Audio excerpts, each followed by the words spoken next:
मगर वो ये नहीं जानते कि मुंगेर की जनता बाशऊर भी है और बाखबर भी है। वो इनकी झूठ को सच के तौर पर कबूल नहीं करेगी। मेरे अजीज दोस्तों और बुजुर्गों, फिर यहाँ पर आप जानते हैं कि जमालपुर लोकोमोटिव का वर्कशॉप है। एक जमाने में यहाँ पर नौकरियां मिलती थी, मगर आज उस लोकोमोटिव फैक्ट्री में नौकरियां मिलना खत्म हो चुकी है। फिर आप जानते हैं कि यहाँ पर बहुत से विकास के काम होना बाकी है। मुनाजिर हसन साहब ने स्कूल की बिल्डिंग बनवाई, लाइब्रेरी बनवाया, नाले का काम किया, रोड बनवाई और फिर बहुत से काम यहाँ पर करवाए। मुंगेर बदकिस्मती से इसलिए भी मशहूर हो गई कि यहाँ पर हथियार बनता है। मैं आपको एक पैगाम देने आया हूँ।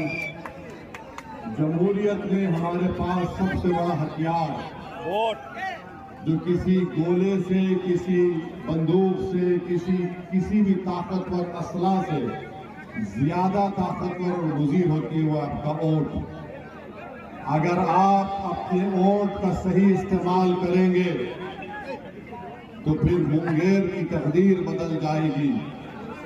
अगर आप ये चाहते हैं कि यहाँ से बीजेपी के उम्मीदवार को हराया जाए जिसका नाम कुमार परने है, अगर आप बीजेपी को, मोदी को, अमित शाह को अगर आप उनको शिकस्त देना चाहते हैं तो आपको पतंग छाप को देना पड़ेगा।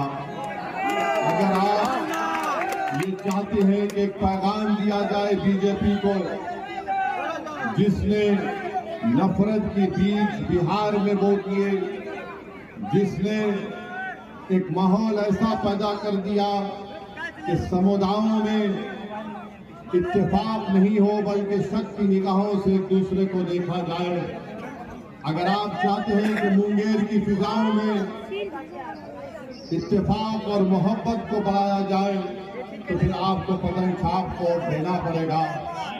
और एक बात याद रखिए कि मुनाजिर हसन साहब का मुकाबला सिर्फ और सिर्फ नरेंद्र मोदी से है। यही बीजेपी को हरा सकते हैं। आज आप देख रहे हैं कि डबल इंजन की सरकार है और क्या क्या